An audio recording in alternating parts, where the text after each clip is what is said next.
that we are facing is one that we won't necessarily be comfortable with. I honestly think we're reaching an adapt or die point. There is no reason to believe our present stage of development is the end of the line. What we evolve to may not look like the present human race any more than we are like the apes, but they will be our direct descendants. We've met the enemy and it is us.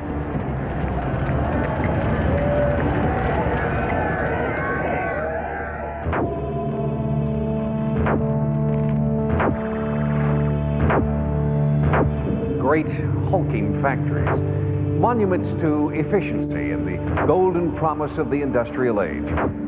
This was high technology, circa 1940. But in less than a lifetime, the future that was built for us is obsolete. Hello, I'm Tim White, and on this special edition of Sightings, the future. Where do we go from here? On this special edition of Sightings, the future, genetic perfection achieved. We can expect biological and electronic components to come together in the future to create superorganisms that will be a new form of life. The future, human beings become part machine. What if we've got this nice interface between us and the machine which allows us to think in the machine world? Then we're effectively a different species. The future, secrets of immortality are revealed. Perhaps in the future you'll go to the doctor and simply get a shot by which you can begin to change your genetic makeup to perhaps extend the human lifespan. The future, silicon chips and human brain cells mate. The project currently is to develop computer chips that will function just like a part of the brain. The future, artificial intelligence, humanoid robots, behavior modification, warring machines, replaceable body parts. Download your brain. Live forever. Imagine a whole body that's there and can't be hurt, and yet it still has your soul and your brain in it. It's a whole new human race. Or are we engineering our own demise? In the future battlefield, I'll be out there and a Terminator robot will walk up to me with a huge weapon, shake my hand, and then it'll blow me away. It's not fiction. The future is now. But is it the end of humanity or the next step in human evolution? Stuff that sounds insane right now is probably going to happen in another 15 or 20 years. It's a Sighting special, in depth and beyond. Bioperfection, building the new human race.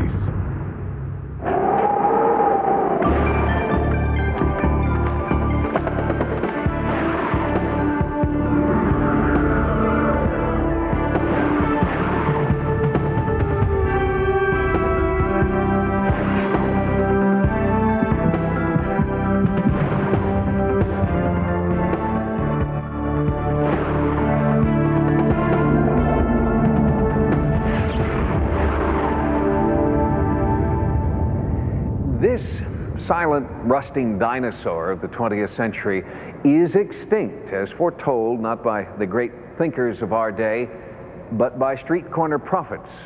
The end is near, they proclaim.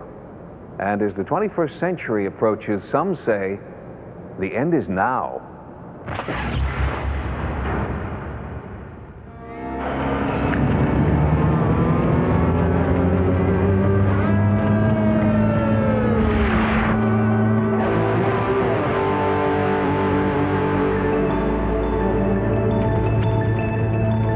This is the future, as predicted by the prophets of the past.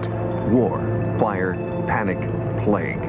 And in this frightening millennial vision, it's 2 minutes till apocalypse. Chief among these doomsday predictors is Michel Nostradamus. He's been dead for more than 400 years, but his prophetic words still resonate, perhaps because Nostradamus's predictions have been so accurate, perhaps because his vision of the 21st century is so disturbing. Nostradamus went into print during the 16th century, and he has stayed in print continuously for those 400 years until today. I believe the main reason why Nostradamus has been so popular is because he's been so successful. Author John Hogue has spent more than 20 years interpreting the cryptic prophecies of Nostradamus. The interest people have now for 4.5 centuries almost of Nostradamus comes from two factors. He's so obscure that every generation can pin some idea of the future on him, and there are a few hundred of his prophecies that aren't obscure at all, that name names, mention dates, mention things that are beyond chance, which shows that whatever he's hiding behind that witch's brew of syntax may be quantum futures that we can access. Accessing that future may never be more important than it is right now. According to Nostradamus, the year 1999 is the beginning of the end. In the year 2000 or thereabouts, something is going to end, but it's not the world. It may be the world that we understand now, but it's not the world outside, it's the world inside. Is it possible that the 16th century prophet who foretold the rise and fall of the Third Reich has also left us an equally accurate warning about what will happen when the doomsday clock strikes 12? Other ancient systems of prophecy seem to support Nostradamus. There are many time cycles coming to an end. The most famous is the Mayan calendar. It's also the most accurate. 2012 time ends. The Maya calendar runs out in the year 2012. Is this a message from the past about our future? Is 2012 the end of time or the end of us? What I think about that is that time, at least as far as the ancient and dead Mayans are concerned, is ending. But time will not end. Time will renew. A new cycle is coming, a new age. And strikingly similar predictions about this new age have been passed down for centuries from shaman to shaman in the remote Andes. Sabíamos que iba a haber una etapa de oscuridad en el Gran Tahuantinsuyo. When the Spanish came, we knew there was going to be a period of darkness. That period, when the Spanish arrived, is known as the Ninth Pachacute, and our leaders knew it would come. My people knew that a time of darkness was coming. Don Vidal Sanchez is a Peruvian shaman whose ancestors were part of the great Inca nation of Peru. His people are the people of Machu Picchu. He is descended from prophets who foretold their own demise at the hands of conquistadors and who passed down to Don Sanchez their vision of the next millennium. The era of the Ninth Pachacute ended in 1992, after 500 years, and then began the 10th Pachacute. El 10º Pachacute. El 2013. According to the Mayas and the Incas, the Earth must change by the year 2013. This new era will last for 4.5 million years. And after that will be the end of that era, but not the end of the world.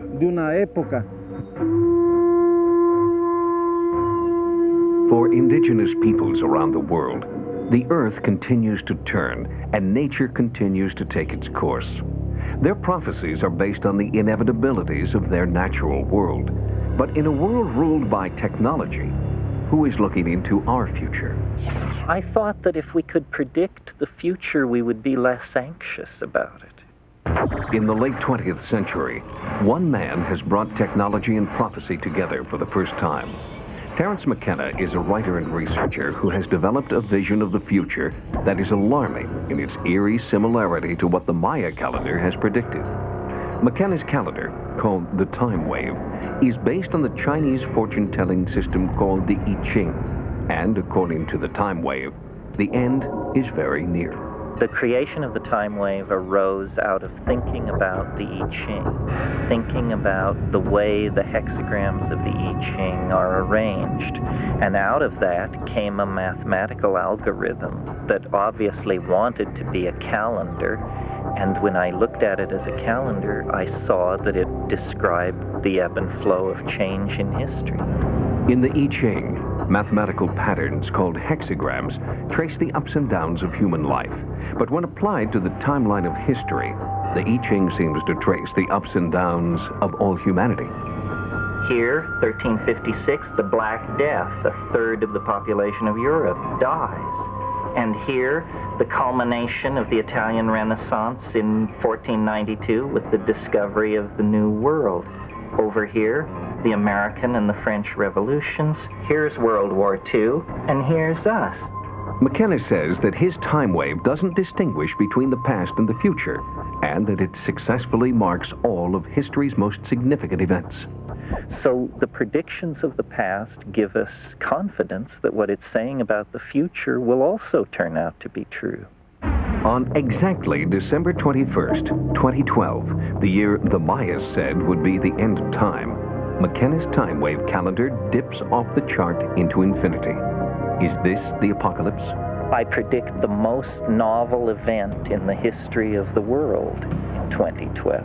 I don't see a doomsday. I see enormous concentration of novel change. And for a conservative mind, that might look like doomsday, but it isn't doomsday. It's simply that we are moving deeper and deeper into uncharted territory, novel territory, and that's frightening to some people and exhilarating to others. So where exactly is this uncharted territory on the millennial frontier? Many great thinkers say it can be found just beyond the intersection of humanity and technology. In the last 2,000 years of science, we've been observers to the dance of nature.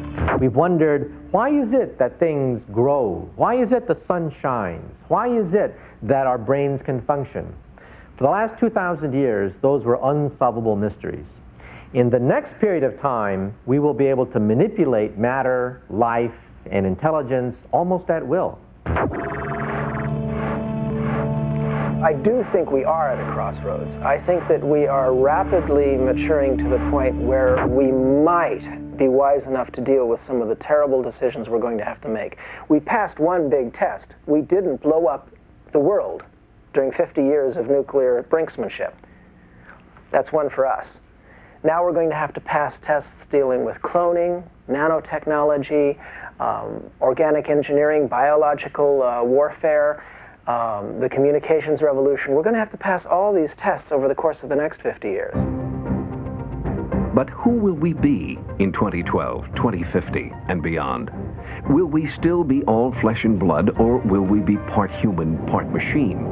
Will computers control us in the same way that we now dominate and control the animal kingdom? Are we at humanity's end, or is this the beginning of a new stage in the evolution of the species and the planet?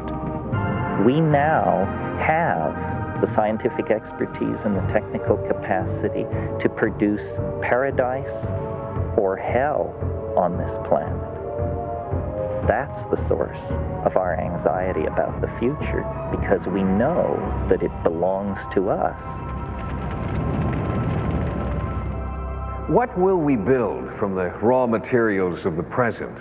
How will we configure the world if technology is God and clean rooms are our houses of worship? No one knows, especially since we're only now beginning to understand what the choices are. Biological perfection, behavior modification. Are we playing genetic roulette, trying to create the new human? Later, rebuilding a species with spare parts. The era of the bionic human is coming. I could see it happening, and then you're really going to have superhumans.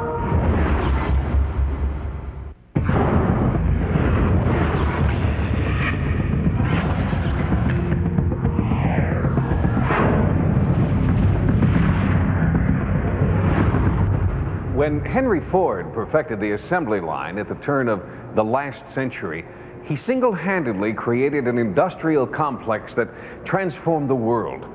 At the turn of the next century, scientists are predicting Ford's assembly line mentality will remain alive and well, cranking out rubber stamp humans.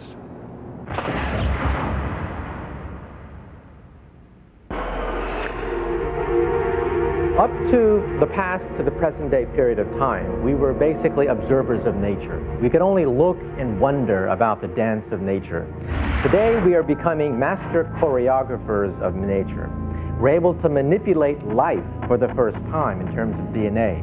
Right now, in thousands of laboratories around the world, scientists, corporations, and governments are manipulating life at the genetic level, creating novel new forms of bacteria and viruses, creating novel new forms of plants, creating new transgenic animals, and now even beginning to use genetic surgery to change the genetic instructions of human beings. The day is fast approaching when we will no longer be able to let nature take its course, because nature is no match for genetic manipulation. Through the Human Genome Project, I believe we're really opening the door to looking at our own genetics, and we're going to manipulate it. Well underway at the National Institutes of Health, the Human Genome Project is a monumental undertaking that is mapping the more than 100,000 genes in the human body. Any criteria they come up with is still based on the idea of creating a more perfect, more efficient organism, so that you cannot really divorce the discussion of eugenics from this new technology. Nazi Germany funded the earliest research into eugenics. They attempted to create superior humans by breeding children from exemplary Aryans and by slaughtering millions of people they considered inferior. I think actually what's very interesting about the Nazis and their appalling attempts at eugenics is that in fact virtually all the science they did was almost entirely useless. None of their genetic or breeding work, I think, has had any impact at all, and so there's an added impetus to protect society from that sort of experimentation. The Nazis had the point of view that, you know, if you weren't of the right biological type, they were going to kill you or castrate you or something. And that's, to me, loathsome. And as an evolutionary biologist, I think it's a disaster because you need as much variation as you can get. But if Hitler's diabolical research machine had had today's knowledge of genetics, it may very well have succeeded in creating carbon copy Nazis. And with the imminent breaking of the genetic code, any future manipulator of our human destiny will have control on a molecular level. By the year 2005, the first human will have a complete readout of all 100,000 or so genes. And by the year 2010, we're going to have many of the 5,000 genetic defects, like Tay-Sachs, sickle cell anemia, cystic fibrosis, completely deciphered. And then by the year 2020, magic is going to happen. By the year 2020, we'll have the ability to have individual genetic printouts. Even without a complete map of our genetic code, gene manipulation of plants and animals is already underway. From the fruits and vegetables we farm to the pigs and cows we breed, genetic restructuring is commonplace. So how long will it be before someone, somewhere, begins to work on humans? To clone people, all you have to have is $10,000 and a bachelor's degree in genetic engineering. That's all it takes to begin the process of cloning. So I think there are very large potential dangers if this gets out of control. The possibility of cloning with humans is imminent. It's going to happen next year, the year after. It's going to happen somewhere very soon. So, what will our cloned world look like? Will you walk into a bar and see perfect pairs of perfect people? And we always say our motto in the restaurant is, you can only make a first impression once, we make it twice. And we're looking for triplets now, so we have a pair with a spare, so if one gets sick, we have two left. But we also specialize in single malt scotches, because it's the only single thing we have in the restaurant besides the two of us. And if one were to have a clone, what would your relationship be to that person? It's like having your most annoying quality standing next to you for the rest of your life that you can't get rid of. And you can't divorce them. I think people misunderstand cloning if they think that the second person or the third person who comes into being as a replica of the first is the same person in some way, physically, religiously, spiritually. Religiously, you would say, no, they don't have the same soul, but also physically, you can say they don't have the same brain or brain patterns or the same experiences. Will we use cloning to create clone drones who can be trained to perform the mundane tasks that we superior humans loathe? Or will we keep a cloned body on ice from which we can harvest spare parts?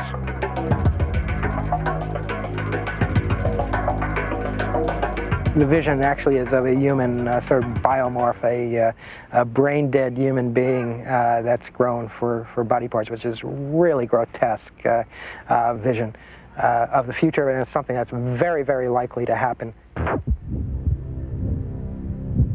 And with mice, an elementary form of this kind of biomorphing is happening right now at the University of Southern California.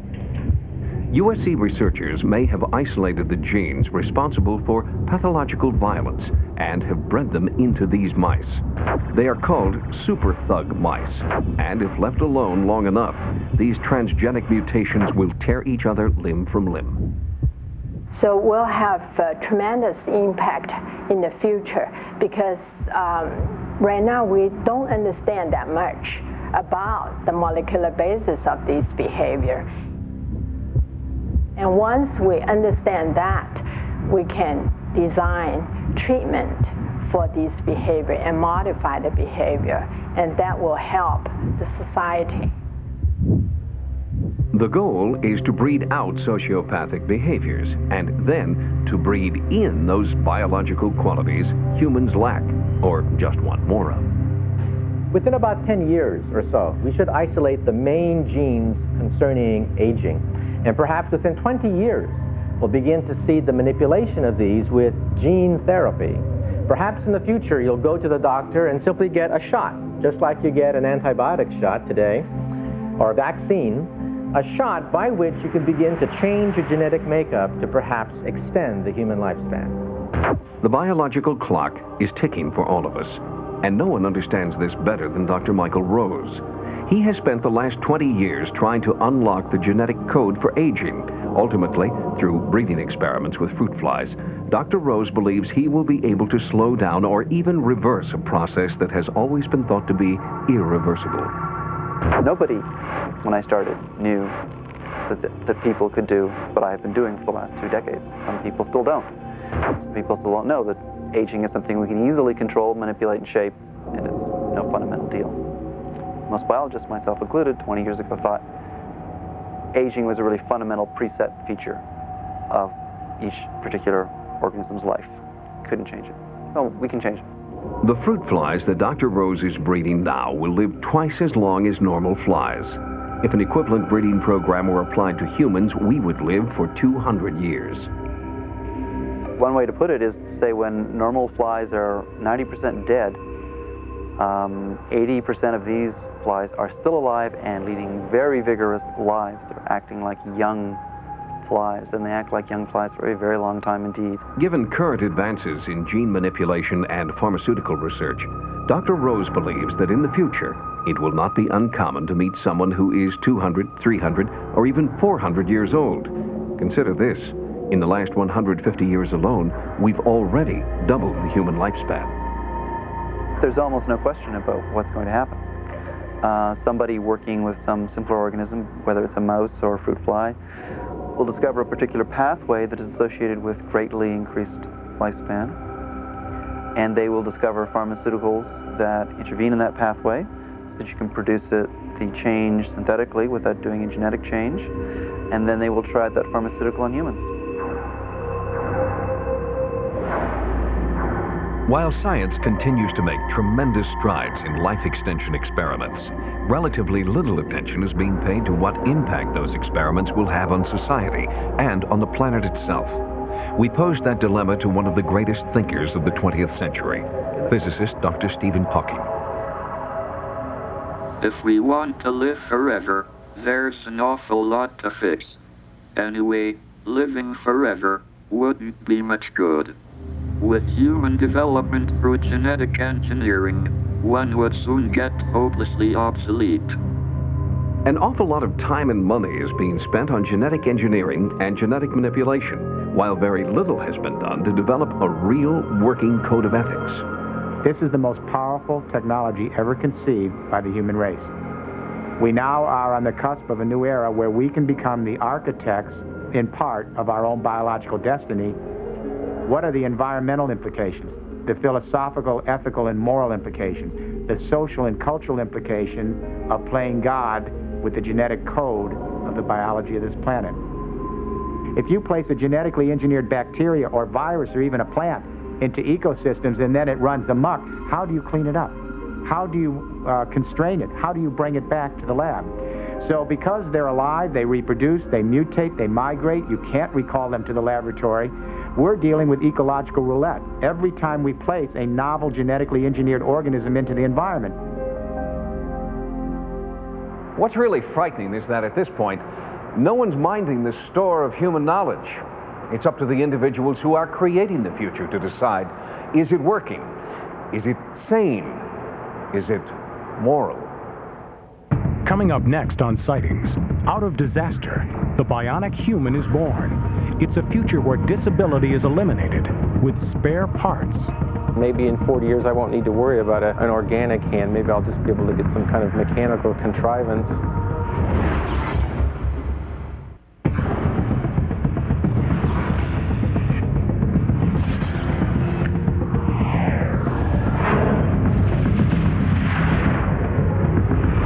In the 20th century, machines were the slave of humankind, silent partners, ours to command at the push of a button.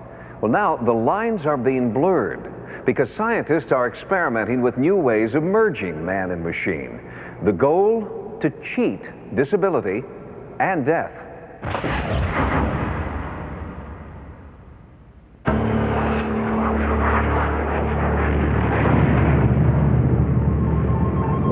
A violent accident, the pilot's fragile body blown apart. In speculative fiction, television, and film, from this disaster would come a bionic human, a cyborg, part man, part machine, a human replicant refashioned in a medical workshop out of spare parts to house a brain that needs a body to survive. And it's happening right now. We may not be quite ready to create the $6 million man, at least not for that price, but we are on the verge of a future where we will not only re-engineer who we are, but also rebuild ourselves in an infinite number of ways.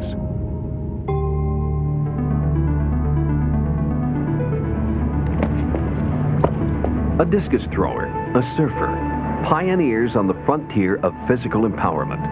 Each has been changed, augmented, enhanced, they would tell you, through advances in biological technology. Bionics, prosthetics, and microsurgery are merging and changing lives. Sean Brown is an amateur athlete at Mesa College in Arizona.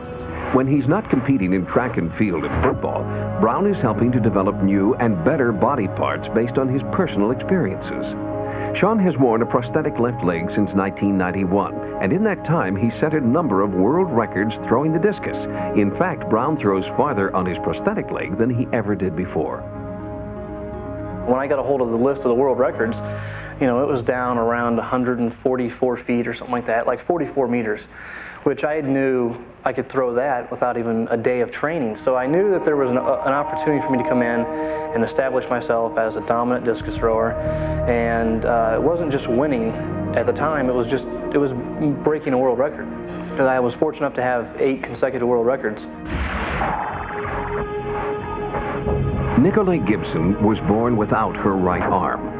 As a child, she was fitted with one of the very first myoelectric prosthetic arms. She sees herself as a biotech pioneer. I think it's been a benefit growing up with it, actually.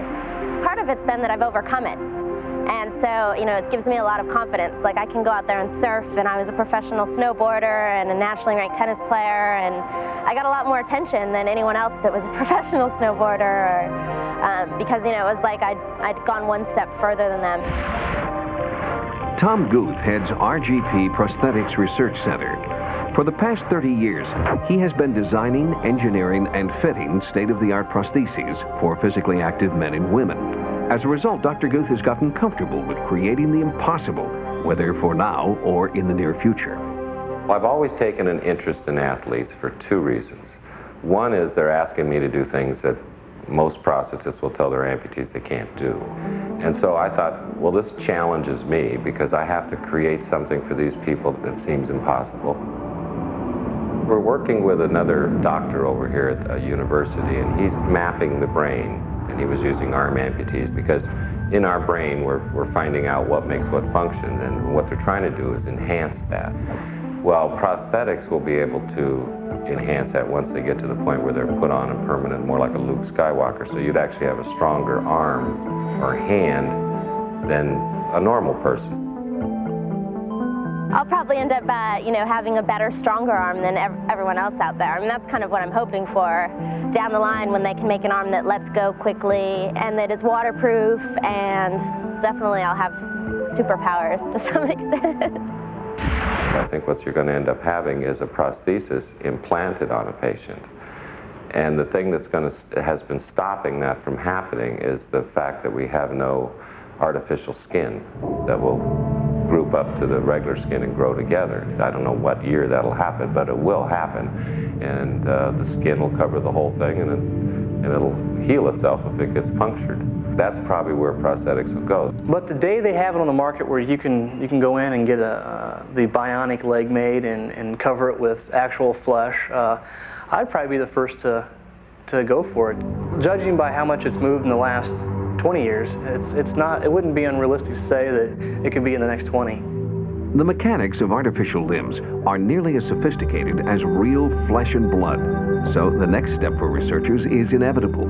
I thought, well, what's going to happen? Are we going to have limb transplants down the road? Are we going to be generically able to regrow our limbs? We know that the DNA is all there. How come it stops after after birth? How come after a couple of years we don't grow anymore? And actually, I met a few doctors that were working on those projects. An arm transplant. That's what I really want. Let me know if anyone out there is finding one. That would be ideal. For Gibson, transplantation seems more like a dream than a realistic possibility. But for engineer Mark Pauline, the seemingly impossible has already happened.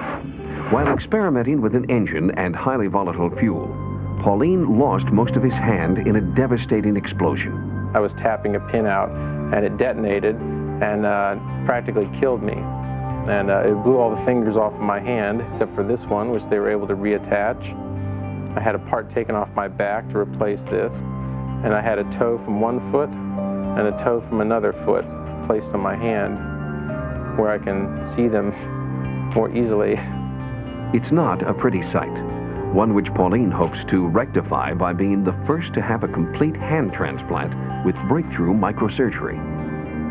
I'm the first in line. Once the technology is mature enough that I won't be making a horrible mistake by doing that, I'll be one of the first in line to get someone a cadaver's hand installed. And so I'm looking forward to that. It is theoretically and technically possible right now to take a donor hand and put it on someone else's body. The issues with that are rejection issues, and there are emotional and psychological issues.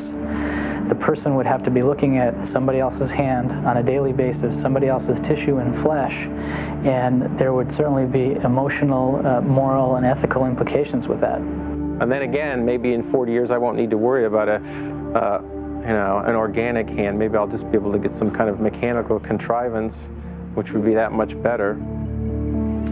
Certainly an interesting horse race. I think that is a reality, and I think the prosthetics will be implanted. You won't be able to tell the difference. I'd say the year 2050, we'll be getting close to that. With astounding advances in medical and mechanical technology, and with brilliant and courageous men and women willing to push the biological envelope, it appears that the sky's the limit. You mean, are you ever going to be able to go to the shelf and get a body part and put it on somebody? Right now, I can't envision that, but you certainly never know. The real issue with that is going to be moral and ethical issues that I think probably are going to need to be dealt with ahead of time. Some people think that perhaps we are going to be creating our future bodies. Perhaps one of these days we will merge with our creation. Already it's possible to have artificial hands, artificial legs made out of steel. Maybe one of these days we'll trade in bodies of flesh for bodies of steel, because that will give us, in some sense, a form of immortality.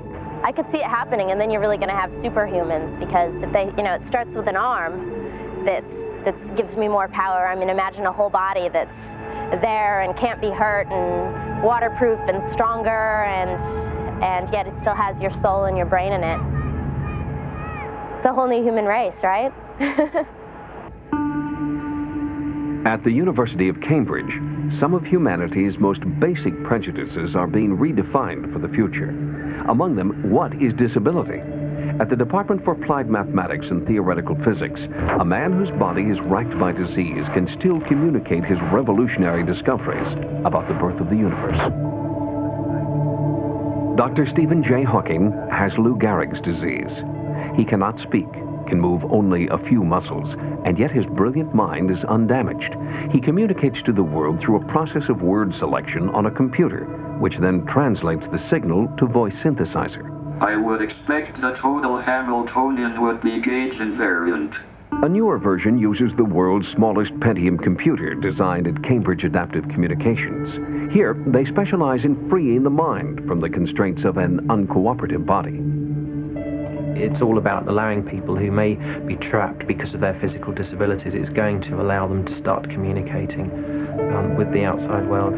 I think it all helps towards kind of making disabled people more equal. And now, Cambridge Adaptive Communications is taking Dr. Hawking's communication system one step further. They've put a computer directly into a man's brain. What this gentleman's had put into his brain is a small sensor on the surface of his brain that is going to pick up signals from him thinking. Paralyzed from the neck down in a motorcycle accident, Peter Gannicott is the first person to have a silicon chip implanted directly into his brain. There's a relay board and various interface bits of electronics inside his body, and it's actually just sending that as a radio signal, which can then be just translated into a switch press. The switch is designed to function just like Dr. Hawking's clicker. But before it can, the challenge will be to train Gannicott's mind to manipulate the chip in his brain through the electrical impulses of thought alone, a true merging of man and machine. At USC, another team of researchers is attempting to also merge man and machine. But this experiment goes one giant step further. The goal is to replace dysfunctional brain cells with computer chips. The project currently is to develop computer chips that will function just like a part of the brain called the hippocampus, which is responsible for forming new memories. It's the part of the brain you need to learn a new word, to associate a name with a face, or to remember a phone number. What these scientists are doing is creating mathematical models of these functions and then duplicating them in a computer. Once the computer can mimic these functions, it may be possible to download them back into a damaged brain. What we're now doing is trying to develop a brand new kind of computer chip that will serve as the interface between this computer model that we have and the real brain. And so the idea is to develop a set of computer chips that will mimic a brain function, and then to be able to plug that computer model back into the brain to essentially take the place of damaged brain regions or of dysfunctional brain regions, and to replace brain parts. We're building replacement parts for the brain, basically. The long-term goal is to implant the silicon neurons into living brain or living spinal cord. A real challenge is how then now to bring biological neurons to interface and connect with the silicon neurons. To do that, what we've begun to do is to grow neurons onto these silicon chips that have electrodes placed on top of them. Yes, that's right. We are now growing brain cells on computer chips. We're doing that so that we can create this interface between real brain cells and our computer chips, and it's through that kind of interface that we hope to connect our computer models back up to the brain. Who will be a candidate for this new computer-brain interface? Will the technology be used only for the severely disabled, or is it possible that the vast majority of end users will be people who simply want to be smarter? I think the more that we learn about how the brain works and are able to translate that information into the silicon neurons, we have the real potential then to step back and ask, well, not only replacing brain parts, but attempting to enhance what might not be working as well in one brain as in the other. The tantalizing possibility that your brain will one day contain everything from the Library of Congress to your personal address book is exciting to some, but frightening to others, who caution that brain chips could lead to mind control and the ability of hostile forces to track you down wherever you are in the world. I think eventually some of us will choose to have chips planted in our brains. I think some of us will choose to have little optic things stuck in their eyes. I think some of us will have metal plates in our heads. A great many people will choose to do a great many things. And you know what? We'll look at these things the way we now look at our car, at our telephone, as things that we're not shocked by, that we wouldn't want to live without, but we'll tell ourselves, I could live without this if I had to. We'll get used to it. Coming up on Sightings, creating super machines capable of putting humanity out of business. what does the idea of an intelligent machine mean for the future of mankind? And later, will a new race of robots rule the world better than us? We humans should be creative while we can. We may soon be overtaken.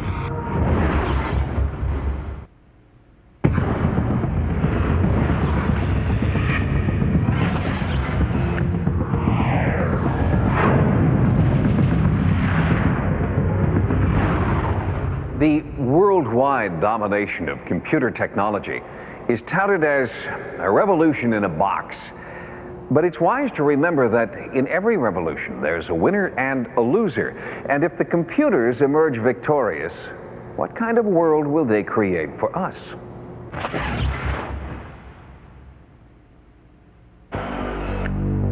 Everyone, it seems, has their own predictions about what the future holds for our relationship with the computer.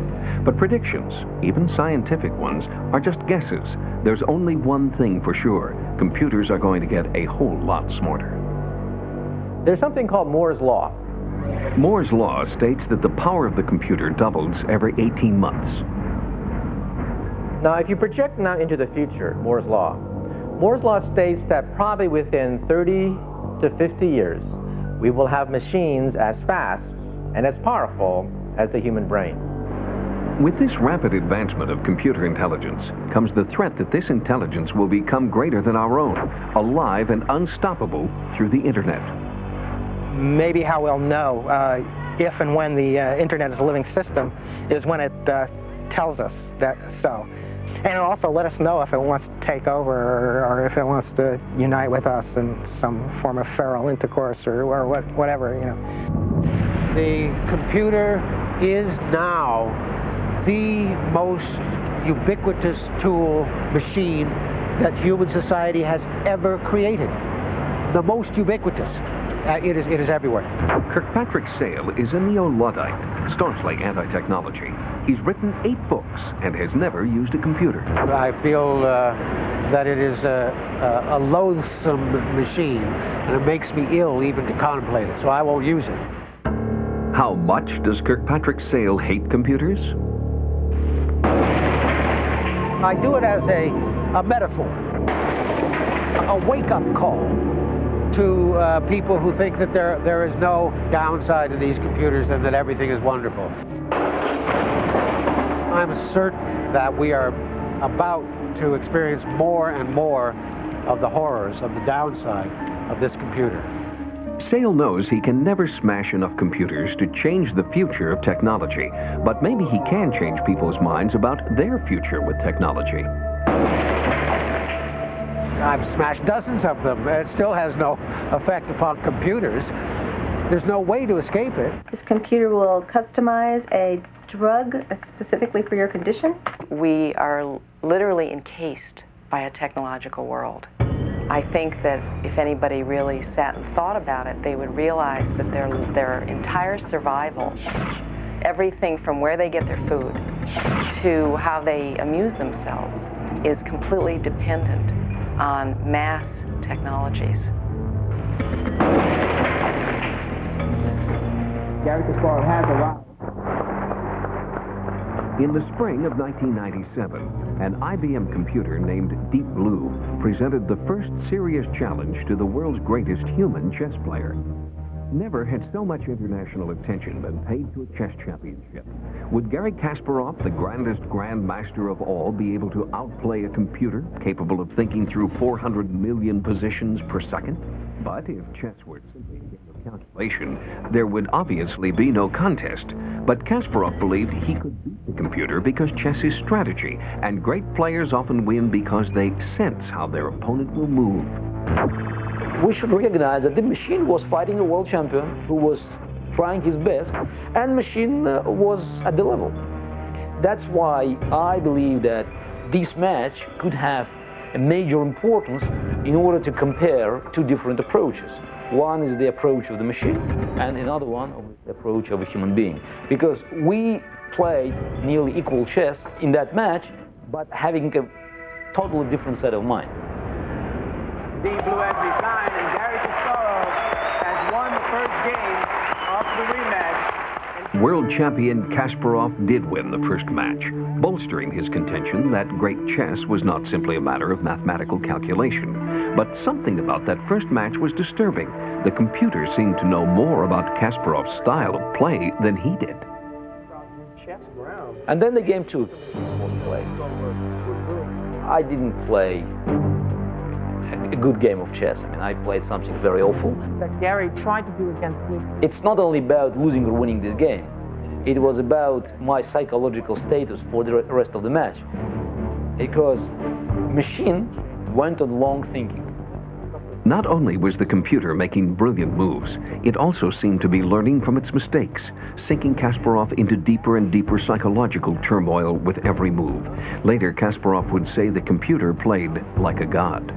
Maybe it was just a machine, but you know, at that time I couldn't even listen to the rational arguments. The move that machine made, the move h7, h5, it was a purely human, you know, it had a lot of human logic. All these variations, and he has designed. Gary Kasparov has designed the position. All his strategies throughout the match was how to beat the fastest computer. After game 2, he was surprised. He was shocked. How can the computer play like a grandmaster? And I think he never recovered from that event. I'm not afraid of any opponent, even emotionless computer. But I'm afraid of the unknown qualities. And that was something that I couldn't figure out during the match, and that's why I was afraid. It was frightening indeed to play a machine that had suddenly become human in the mind of its opponent. Machine very often is finding the best moves, the moves that I would find, and we have to understand how come that the machine with no positional knowledge, with no understanding of the game, just purely calculating and using this computing power, comes to the same conclusion. I believe that the approach is irrelevant, the result is everything. Now, if machine gets to the same result, this is a form of artificial intelligence. In the sixth and decisive game of the match, Deep Blue opened playing the white pieces, giving it a slight tactical advantage. In a mere 19 moves, incredibly, it was all over for Gary Kasparov. And whoa! Deep Blue, Kasparov, after the move c4, has resigned. It raises the idea of thinking machines and makes people think a lot about what that means. What does the idea of an intelligent machine mean for the future of mankind?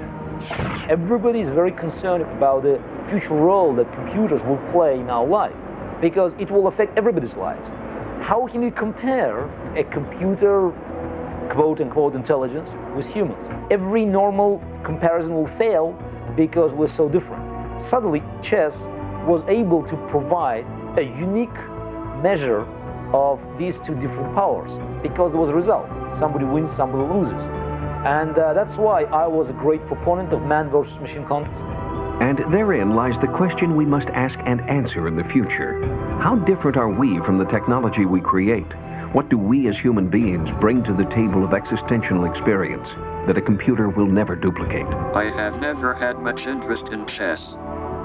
Why waste all that mental effort on something that is so prescribed and routine that it can be done better by a computer? I would rather spend my time on something creative. Computers can't do this.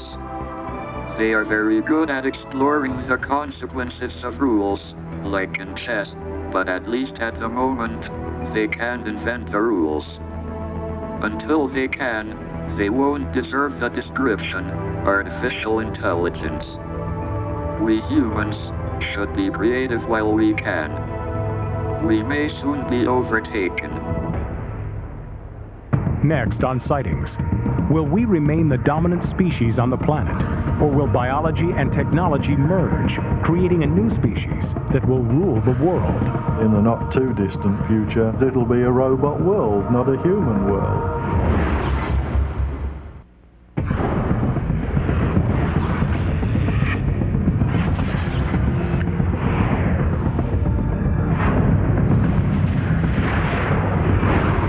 Science fiction movies, from Metropolis to Terminator, have had a vision of the future where robots are intelligent, sinister machines hell-bent on destroying their creators. Well, real robots created in labs around the world right now seem to have the same potential. So the question is, will humans still have the ability to pull the plug in the next millennium?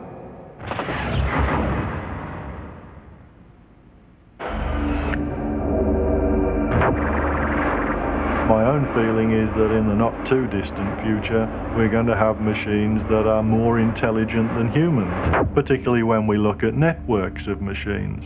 Now, if that's the case, then we're going to have a future where machines will be controlling things, robot machines, rather than humans. It'll be a robot world, not a human world.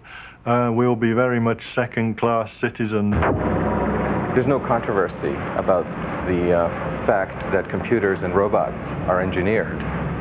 And yet, if robots and computers become as capable and as intelligent as human beings, then effectively we may have engineered our successors.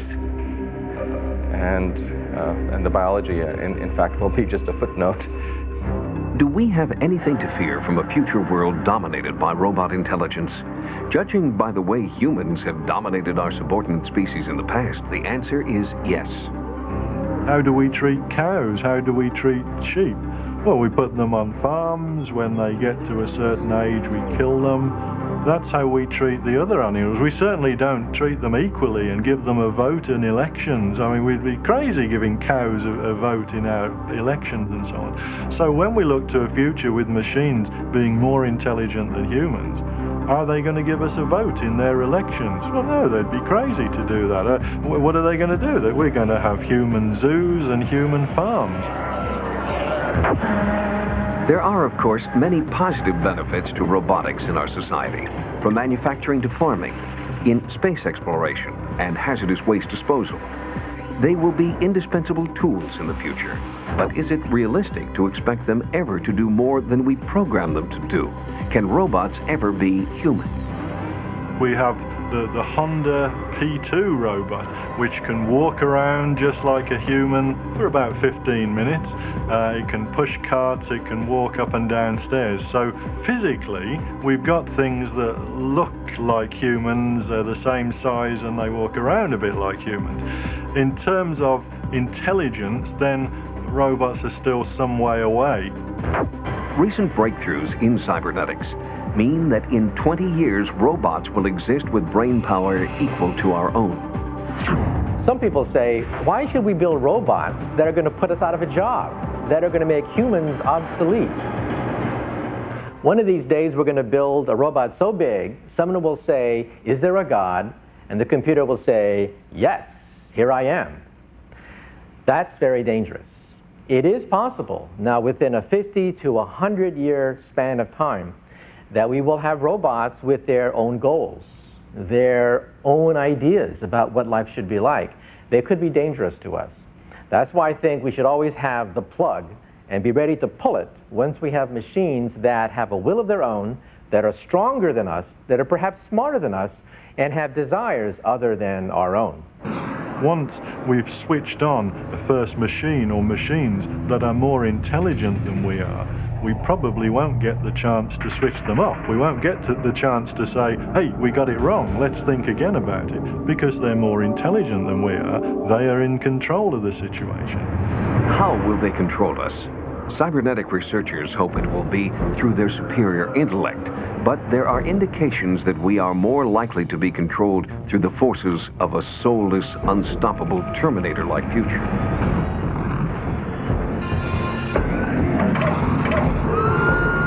Downtown San Francisco, 1998. Mechanical gladiators are in a battle royal for human amusement.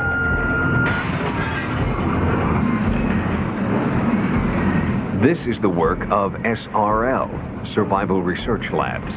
Its mastermind is Mark Pauline, a modern-day Dr. Frankenstein who builds destructive machines from scrap metal and government surplus. Pauline may be at the controls, but more often than not, control becomes a relative term.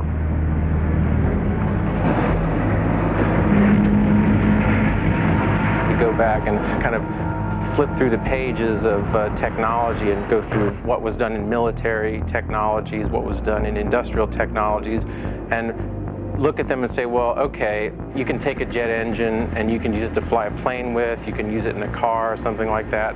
But on the other hand, why not take a jet engine and attach it to an enormous police whistle and use it to make a very, very loud, incredibly piercing, disturbing sound, and then inject diesel fuel into that and make sort of a flamethrower that provides a curtain of flame on the ground. I mean, these are the kind of things that the people that originally developed these devices would never really have considered. A lot of thought and effort goes into making these machines as real as living creatures. It seems like the machines take on not only just a personality, but they make decisions of their own, and you're amplifying that by doing everything wrong that you would normally do with machines. You're doing it on a really compressed time scale, and all sorts of accidents happen that can be easily attributed to the creation of a new life form. Make no mistake, this new life form is programmed for destruction.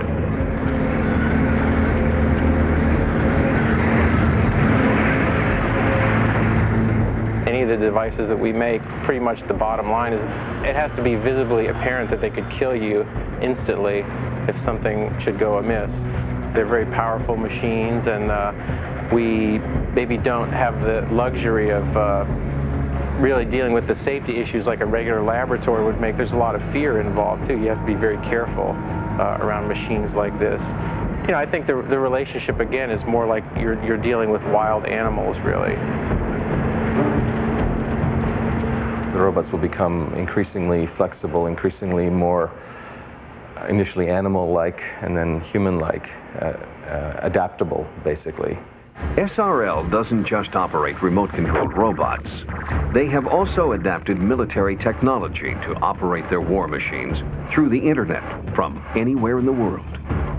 It's a track robot that has essentially treads to make it move around, so it'll be able to go over some rough terrain, which is sometimes an obstacle. It's a pretty dexterous machine. We'll be able to come up to things and very precisely align it and actually maneuver things. And there's a video camera on as well, and there's an audio feed. So people will basically get sort of some of the sense of being there. They'll have audio and video, and they'll actually be able to reach out and grab at people and objects and things during the show. One of the things that we've been talking about is actually putting some type of device that would actually cause projectiles to be expelled from it. It's almost like a gun. People could actually target things remotely and essentially annihilate them. The Internet control system was developed out of necessity when Japan refused to allow SRL to operate explosive devices during the Tokyo performance. We basically use it as a way to circumvent the gun laws in Japan, where we had a device in San Francisco, which was a high-pressure gas launcher, which was firing at targets here in San Francisco, and we were operating that in Japan by pressing buttons on a button robot. So we are operating a very dangerous machine. The concern, of course, is that even if you respect the chaos these machines can create, a hacker might not. People obviously have a fascination with hacking into machines and stealing data, but obviously if someone hacks in or takes control of a physical machine and uses it towards their own ends, I mean, what really is the implication? I mean, who are these people that are controlling this?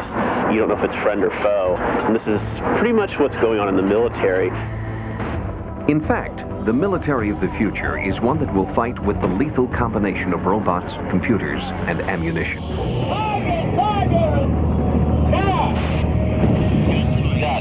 We're doing things in robotics. We're doing things in what's called battlefield visualization, which is the effort to try to give the commander a better picture of what's going on, which has been one of the things commanders throughout history have wanted to know. What we're doing is trying to apply information technology, sometimes referred to as digitization of the battlefield, to allow us to bring the power of the computer to the commander. The idea is to keep the human being out of harm's way. Eventually getting to a robot that is small enough that a soldier could carry it, maybe in their backpack or a special case they would have. So you go 10 miles out into the battlefield and start dropping off your robots, who then go and find strategic places to watch the enemy. Those small robots can then communicate back to the larger mothership, and who can communicate back to the commander feed that data into the battlefield visualization, the situational awareness, and you close the loop. So we've taken humans out of harm's way using machines that if they are lost, it's much less of a loss than a human life or someone being wounded. It's called fuzzy logic, a primary form of artificial intelligence that allows unmanned vehicles to be controlled from a distant, safer location. We're using fuzzy logic, for example, to control maybe a robotic helicopter. So we're not just talking about ground vehicles, but something that might be flying through the air. And in Japan and in the United States, there are already robotic vehicles of this type, helicopters. They're maybe 6 feet long that can carry a payload of cameras, communications equipment, other things. The ultimate goal is to not only take humans out of harm's way, but also out of the loop. Right now, much of the robotic work, unless it's a routine, follow the same course type of thing, has some human in the loop. We're looking at situations where the human's outside the loop, and then you have situations where you want to have the robots working together. But with humans out of the loop, who's calling the shots? Especially once artificial intelligence outstrips that of humans. Kevin Warwick likens it to IBM's Deep Blue beating Garry Kasparov at chess. I think it's a very big event that it is a bastion of human intelligence that machines have now surpassed. Particularly if you look rather at a game of chess, the same scenario on a battlefield or in a military strategy.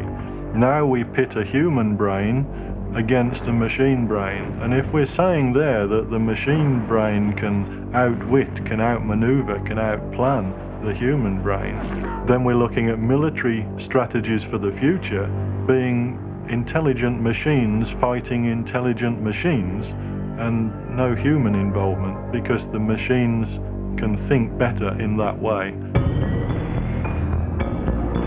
And if future wars are going to be fought by robot warriors and computerized weapon dispensers carrying deadly payloads, what will the human role be in all of this?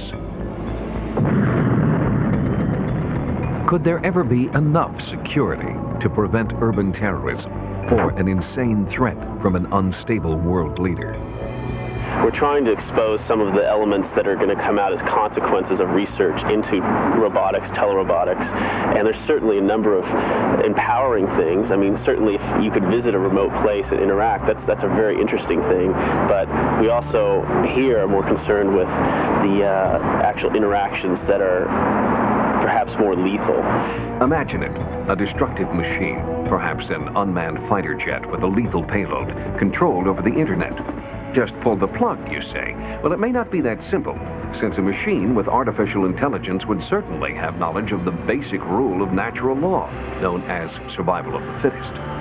If a machine tries to keep itself alive by shooting or killing anything that tries to switch it off or kill it, fine, that's all right from a machine point of view. It's trying to keep itself alive. From a human point of view, it could be humans that are being killed, but that's bad from a human moral standpoint, but good from a machine moral standpoint.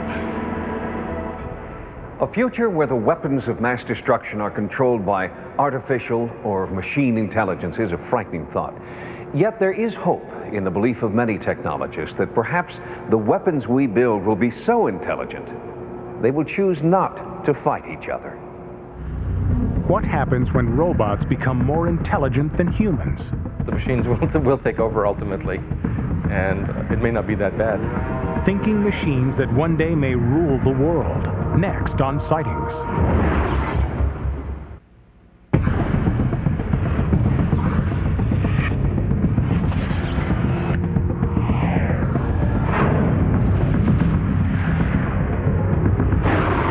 One of the most disturbing aspects of the future is already here. Time appears to be speeding up. A factory built to last forever is obsolete in 50 years. The computers we bought just a few years ago aren't even worth keeping for spare parts. And technological advances that should be the stuff of science fiction are already on the drawing boards.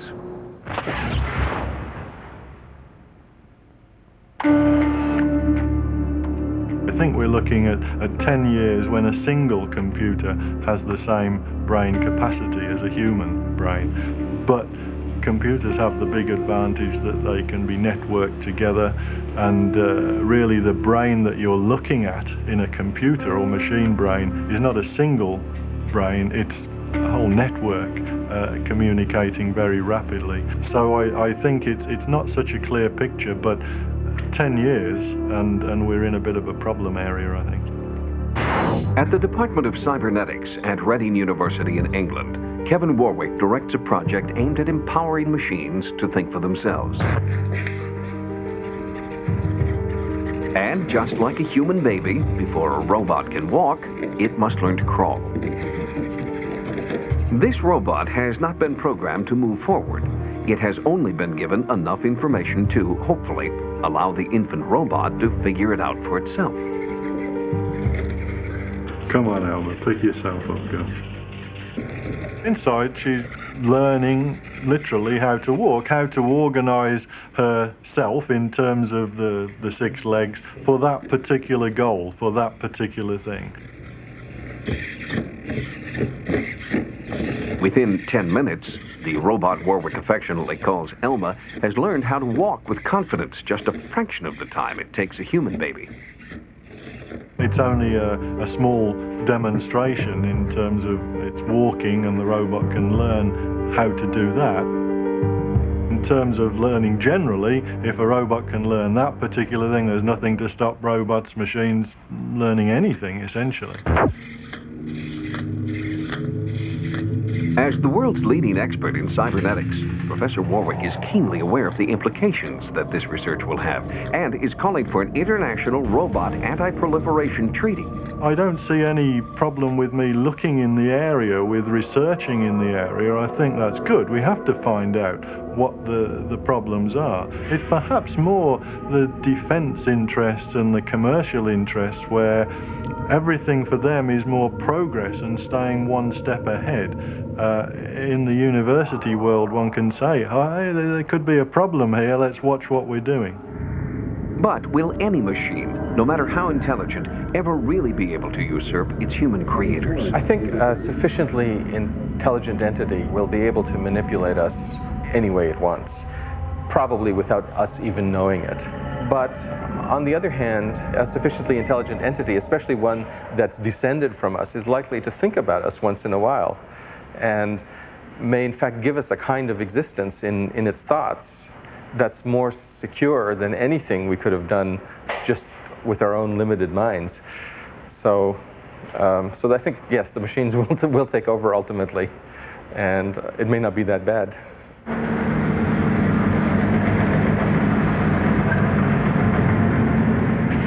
They make us into different people, and I think it's all fine and good on that level.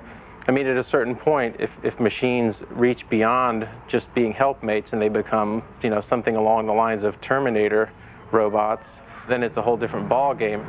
Part of the reason that I proceed in the area here in SRL is, like, I'd like to think that in the future battlefield, I'll be out there and a Terminator robot will walk up to me with a huge weapon and point it at me and look at me and say, hey, that's Mark Pauling, and he'll come up and shake my hand, and then he'll blow me away. If computers and robots are poised to take over the world, perhaps we should be thinking, if you can't beat them, join them.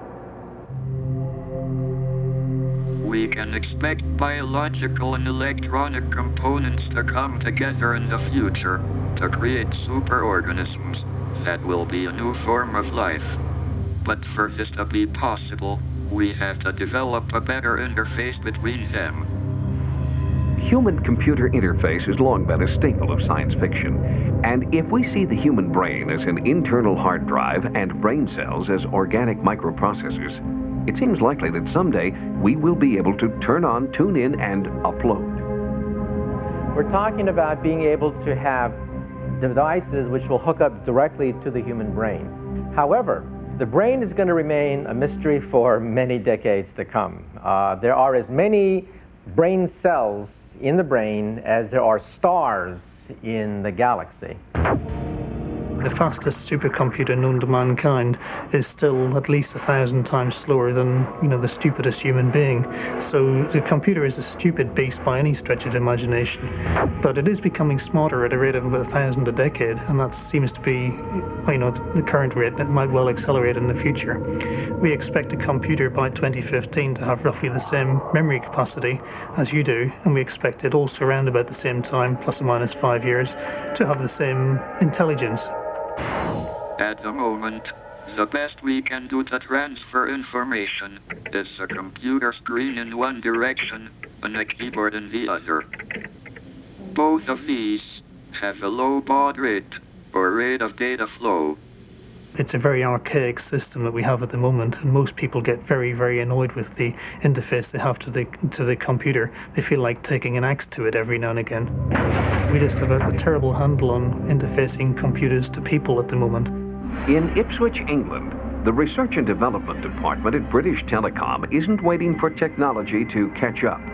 Recently, they announced that a microchip small enough to be placed undetected behind the human eye is not only theoretically possible, it's also likely to happen within our lifetime. The microchip is called the soul catcher.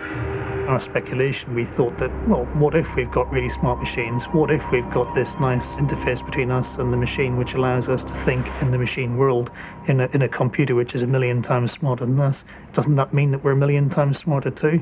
Then we're effectively a different species. Theories vary on how the merging of man and machine will be accomplished. What is needed is something like a direct electrical connection to the brain. This has actually been suggested for me to solve my particular communication problem. But I don't fancy wires attached to my head. Quite apart from the risk of infection, I would like to keep my thoughts to myself. We now know how to interface with individual cells.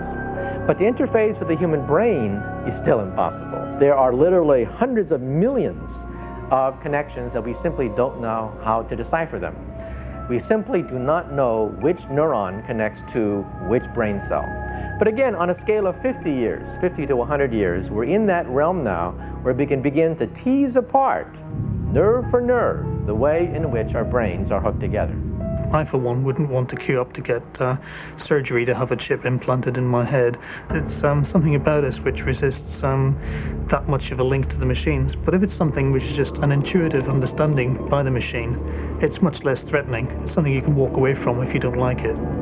What BT Labs suggests is that this new man-machine species, Homo cyberneticus, wouldn't be achieved by a direct computer connection.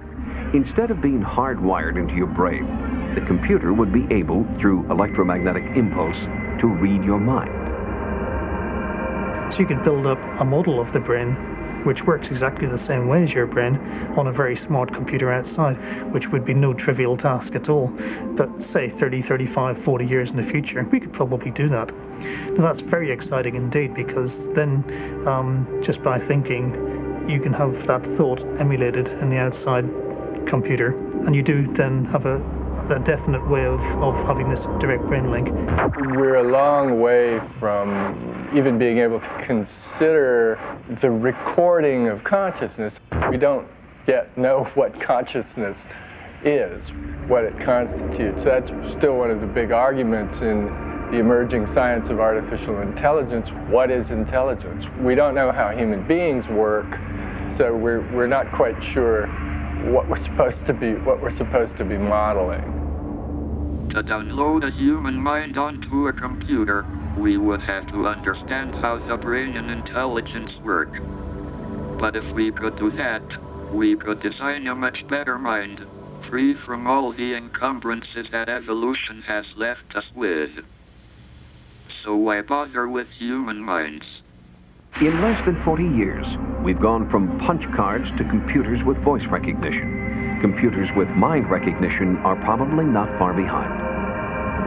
It will be possible to achieve an intuitive link between man and machine just by you thinking something, and you'll effectively have much higher intelligence than you've really got. That will be achieved. It's only a matter of time. Imagine that we could go back and implant one of these things for one day in Einstein, and then get it back to the time machine and run it back. We're sitting there, Einstein has stopped, he's looking at a tree. He looks at the tree for 15 minutes and then he walks on. What we all want to know is, what was he thinking about? Which we don't know. So we're not talking about recording consciousness, we're talking about television. Researchers say they are not so much interested in recording information as the reverse, implanting global intelligence at will. When we achieve this transparent link between the man and the machine, what we're connecting to is a phenomenally sophisticated device which is very, very intelligent indeed, which is connected to the global superhighway and has got access to all of mankind's accumulated intelligence and all the intelligence generated since by smart computers. And we will have access to that just by thinking ourselves. That's a very exciting technology indeed, but it's also frightening, and we would want to proceed down that path with great caution. I would jump at the chance to do it. I would literally leap a wide chasm in order to be able to do that. And I would probably be even more likely to do it if it was reversible in some way. I don't think that you would have any shortage of takers. BT Labs estimates that they will be downloading images from the brain by 2025. I'd be very curious to see what the output from one of these devices would be like. That would be one of my main problems with what BT is proposing. I don't think we see what's coming in through the optic nerve as straight input. I think it's probably going through a sort of infinite number of filters, some of which are cultural, so that there, you know, we all know that there are things which we see and yet we don't see. But this device would record everything we saw. It's actually a sort of discorporate concept. Many see the device as a weapon, a way of controlling human thought, but others see its potential in a much more positive light. The possibility of downloading into the computer and having a conscious experience as an alternative to death is you know, something to look forward to, is something that might happen. I mean, stuff that sounds insane right now is probably going to happen in another 15 or 20 years. Have we finally found the way to cheat death? If you sign up and it works, you will be able to see a future world with remarkable advances in technology.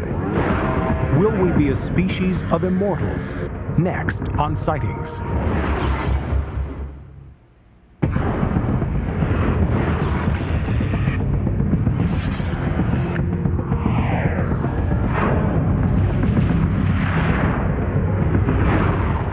Planned obsolescence. It's built into most of the machinery of the 20th century.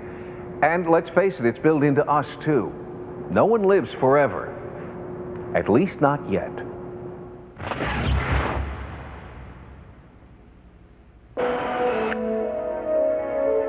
Some people, as they're getting older, think that maybe if I freeze my body, then 100 years from now, a cure will be found for cancer. This could be your body in the next century. It's a practice as old as the ancient Egyptians, who used mummification to preserve the physical body for the next life. Now, the preferred method is cryonics, chemical freezing. But the goal is the same, to make death nothing more than an intermission between lives. If an animal can be created from a few spare cells today, surely in the future we will discover how to duplicate, perhaps even reanimate ourselves. You're looking at the body of a 50-year-old man who has just moments ago been pronounced dead of colon cancer. And these people are medical personnel from the American Cryonics Society, with whom he contracted to be frozen right here in his own living room. Alerted by cell phone, they have arrived within moments of his death to begin the process of cryonic preservation. Serious consideration of cryonics first began in the 1960s, when research scientists experimented with the reanimation of frozen organisms. Early success with insects led to similar successes with frogs, then hamsters, then dogs, bolstering the notion that the same process could also work for humans. In the 1980s, frozen embryos became living, breathing babies, furthering the cause of cryonics as a viable method of not just preservation, but perhaps also suspended animation. Research scientist Ralph Merkel is one of the leading advocates for the cryonics movement. I think that's one of the major misconceptions that people have about cryonics is freezing dead people. And the answer is no, we're freezing people, and whether or not they're dead remains to be seen. If in fact they can be revived, then in fact they were never dead. Today's medical technology often can't keep us alive, let alone healthy. Cryonic suspension is an imperfect method of preserving ourselves into the future when there will be a technology, a medical technology, able both to reverse the damage caused by the cryonic suspension and to restore good health. To live forever. That's certainly my goal, and I think that's the goal. Well, it's very least to extend our lifespans as far into the future as possible, and with a lot of luck and with a lot of research, that just might be forever. But cryonics is only a life net. Cryonics will get the patient who is dying today to the medical technology of the future. We are watching the patient being packed in ice as the cooling down process is begun. In this first stage, he will be ventilated. Medications such as anticoagulants, antioxidants, and other drugs, his temperature, blood gases, and so on, will be constantly monitored, and his blood will gradually be pumped out and replaced with water-based coolants. The freezing of an entire human body using 20th century technology is laborious, expensive, and, say some cryonics researchers, completely unnecessary. There's a lot of choices on how one can be frozen. The cheapest way to be frozen is by going head only. And since we're pretty sure that almost everything that makes us up is contained within our head, memories, personality, and such stuff, growing a new body shouldn't be that hard. For example, you know about Dolly, and that was a case where a single cell was used to grow a whole animal again. So the single cells have got all the information that you need to grow a new copy of yourself. I'm personally signed up for the economy job, which involves head only. But most of the people that I've helped freeze, their bodies were in such bad shape that that's probably building them a new one is a good idea. Over a period of up to a week, the patient's temperature will gradually be lowered as he is placed in a series of tanks and cooling boxes filled with liquid nitrogen. Ultimately, all his blood will be washed out and replaced by a combination of medically treated coolant liquids and ice. And finally, encased in a tube, he will be lowered into his permanent resting place in this vacuum vault, which will then be placed underground to await the day he returns to life. I certainly wouldn't pay to be cryogenically preserved. Even supposing it was possible to reanimate people, which I very much doubt, why should the people that have taken your money go to the bother? And even if one was brought round, one would have lost all the electrical activity in the brain, and probably much of one's memory and personality. So your body may come back, but your consciousness, your essence, may not. And you will have no idea what scientists are doing with your cells. In the future, with molecular manufacturing, we'll be able to arrange the atoms exactly as we want and precisely the pattern we want. It's called nanotechnology. It's a technology of the near future that will work at the molecular level and has the potential to create nearly anything by the structural rearrangement of atomic matter. Is it even possible to imagine what could be created from a rearrangement of the protons, neutrons, and electrons that used to be you? Disease and ill health are caused by damage at the molecular and cellular level. Today's surgical tools are very large and crude at that level. But in the future, we'll be able to make surgical tools that are molecular, both in their size and precision. And for the first time, we'll be able to intervene at the level where the damage actually occurs and correct that damage. One thing you might be able to do in the future would be to have a fleet of very small molecular-sized machines that you inject into the body. They'd circulate through the tissues, and when they found something that was wrong, they would correct it. This will create a revolution in our medical capabilities. Nanotechnology is the reason I got into cryonics. I had this view of cryonics, which I'd known about for a very long time, as being like a frozen tomato. When you defrosted it, it would just fall to pieces into total mush. But then when you start dealing with things like nanotechnology, it's no big deal to go in and seal up all the cell walls. You're dealing with tools which are so small that a cell is enormous by comparison. The laws of physics say that molecular machines are possible. Maybe incredibly difficult, but possible. And that's why some people rely on nanotechnology to solve all the problems that we cannot solve with any other technology. However, my attitude is, let me see it. I'll believe it when I see it. But, warn the cryonicists, playing the waiting game won't do you any good when you're dead. Unless, of course, you're waiting in a stainless steel tube in sub-freezing suspension. I know several people who have arranged for their future cryonic suspension. I think the odds are getting good enough so that it's almost sort of worth it. I consider the whole enterprise to be rather immature at this point, and yet I'm glad they are doing it, because 10 years from now I will very likely change my mind, because someone is doing the foolish early experiments. We may all benefit. So I'm glad they're out there doing what they're doing, even though I think they're nuts. They're one of two possibilities. Either cryonics works or it does not. And either you sign up for cryonic suspension or you don't. Now, if you sign up and it works, then you will be able to see a future world with remarkable advances in technology. If you don't sign up or it doesn't work, well, that's pretty much the same as the current situation. Next on Sightings, a future with limitless possibilities of hope and great advances for humanity. This is the most fascinating moment in the history of this planet.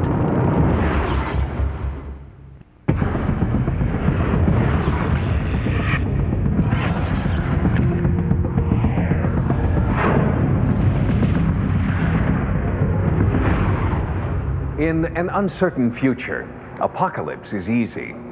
It's human nature to hope for the best and expect the worst. To put it in the context of our shared future, people are just not programmed to unconditionally embrace the unknown.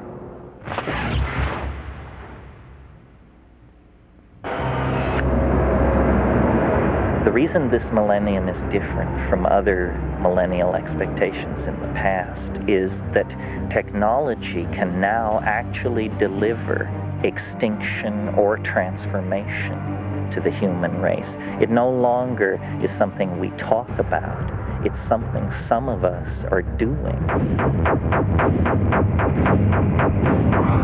We have indeed reached the crossroads of humanity and technology. Now the question becomes, which way do we turn at this millennial intersection? I have predicted, and I have laid down bets on this, that by the year 2020, we will have a worldwide crisis that will threaten the existence of the human species. If the computer revolution just goes on in the way it's going on, human species is probably doomed by 2020. This is a different kind of doomsday scenario from those of the past. The four horsemen of the apocalypse are now named greed, power, fear, and technology. And the world will be increasingly divided between the haves and have-nots, those who have access and those who do not. Societies are being torn apart. Stable countries that have held together for centuries are now just collapsing under the pressure of a global economy that is driven by the computer. We are at war. You know, the society that we're living in is ever expanding in order so that it can function. And that's a war, and at the edges of that war are indigenous people all over the world who are struggling for their own sustainability against it, and it's pushing onto them. Man is being destroyed by his machines. Man is using chaos and the division of races to destroy himself. Today, we humans divide everything because we think we are better than the one who created everything. Clearly, it's naive to imagine that humanity can ever turn back the clock. But in the post-computer age, it's well to remember that human innovation is still no match for the awesome power of nature. we will always be at the mercy of hurricanes, floods, and earthquakes. So respecting the planet's ultimate domination, says Don Sanchez, will be our salvation. Por eso nosotros les enseñamos a leer el libro abierto. All the modern technology that man has today doesn't do any good when it comes to predicting earthquakes. And all things made by this technology gets destroyed.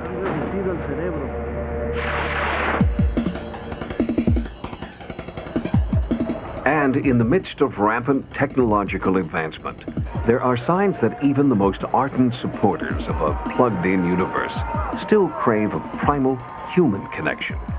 At the Burning Man Festival in Nevada, techno-junkies turn in their computers and forsake their internet connections for 1 weekend a year to create a bizarre world that may be a window on the future.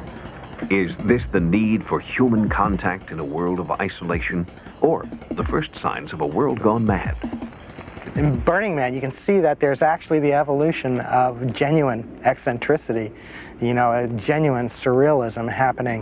The ability of individuals to be able to encompass that is probably the primary hope of evolution. An evolution where human beings are still participants rather than just playthings or pets for the machine overlords. Esa vibración es para encontrarnos. We must help all others to evolve to a higher level. I believe that we are finishing the 3 stages of man, and we are evolving to a superman. From a shaman on an Andean mountaintop to a researcher developing intelligent robots, the message is the same. We are on the cusp of a new era, and attention must be paid to where we're going before we get there.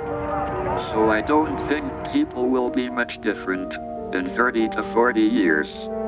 But 150 to 200 years is another matter. We might not recognize ourselves. Historians of the future, looking back, will say, oh, what a wonderful time it was when humanity made the transition from being passive observers of nature to active choreographers of nature. Science and technology have led us into places that we haven't seen before, and we need to take that very seriously and look at what we think the consequences and moral import of the various issues are. So, and we can do that and be excited and afraid, and I think we should be both. We should be not scared, but exalted, excited, fascinated. This is the most fascinating moment in the history of this planet. This is payday that we're talking about. To be sure, the merging of humans and machines raises profound and for some frightening questions about who or what will be in control of the future. But in a strange way, the more we come to depend on technology, the more human we become. Let the computers of the world calculate, sort, and copy. We can practice compassion, explore our own creativity, and play baseball. For this special edition of Sightings, I'm Tim White.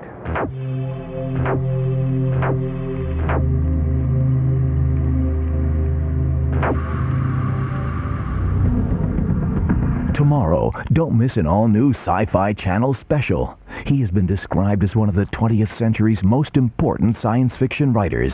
Meet the prolific, the influential, the always controversial Harlan Ellison on Masters of Fantasy at 10 a.m. Eastern. Now, programmed for pleasure, reprogrammed to kill, the high-tech combatants of a futuristic theme park have gone offline. It's time to bring in the outsider next.